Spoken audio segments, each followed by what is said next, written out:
हम कहते हैं कि जब प्रभु की कृपा होती है तभी सारे काम होते हैं, और 500 सालों का संघर्ष खत्म हो गया है, ये भी एक प्रभु की कृपा।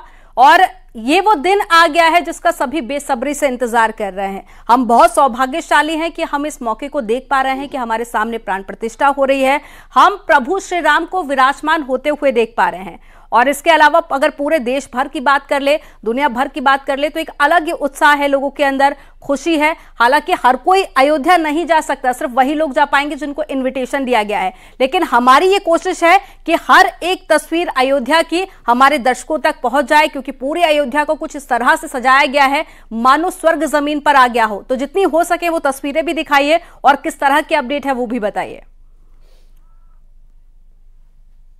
देखिए, ये कहा भी गया है कि जा पर कृपा राम की हुई ता पर कृपा करे सब कोई, और राम की कृपा जिस पर होती है तो सब पर कृपा होती है। और सबसे बड़ी बात यहाँ पर यह कि अयोध्या में जिस तरीके से वीवीआईपी लोगों का जमावड़ा हो रहा है, तस्वीर वो हमने देखी नहीं, लेकिन इतिहास के पन्नों को जितना पढ़ा है, जितने किताबों को पढ़ा है कि 14 साल का वनवास पूरा करने के बाद भगवान श्री राम जब इस अयोध्या नगरी में आए थे, और तब जिस तरीके की सजावट थी, तब जिस तरीके की दिव्यता और भव्यता थी, तब जिस तरीके से स्वागत हुआ था, आज ये मानिए कि ये प्राण प्रतिष्ठा नहीं हो रही है।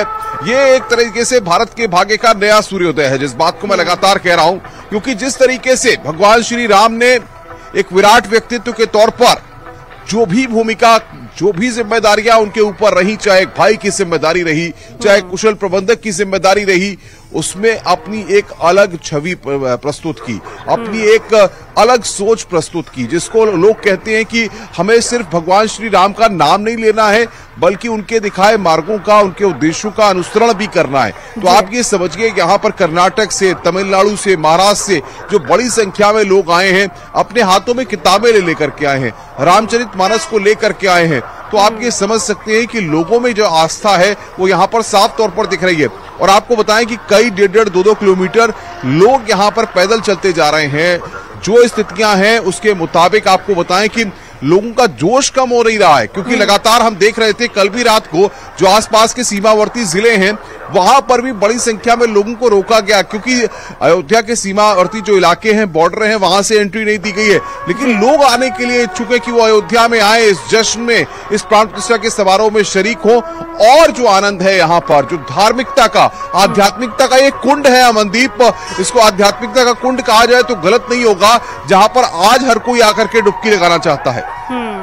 बिल्कुल, आज हर कोई चाहता है अयोध्या पहुंचे, लेकिन ये संभव नहीं है। ट्रस्ट की तरफ से कहा भी जा रहा है कि आप 26 जनवरी के बाद अगर आते हैं तो रात के 12 बजे तक ही हमें अगर कपाट को खोल के रखना पड़ेगा तो हम रखेंगे, लेकिन हर एक राम भक्त को दर्शन कराएंगे। और चलिए एक बार फिर से अनूप गुप्ता का रुख कर लेते हैं। अनूप, तकरीबन 10:30 बजे के आसपास प्रधानमंत्री नरेंद्र मोदी का पहुंचने का कार्यक्रम है, और उसके बाद में शुभ मुहूर्त की बात कर ली जाए तो 12:05 पर शुभ मुहूर्त रहेगा, प्राण प्रतिष्ठा की शुरुआत होगी। तो क्या इस बीच प्रधानमंत्री के कुछ कार्यक्रम भी रहने वाले हैं अयोध्या में?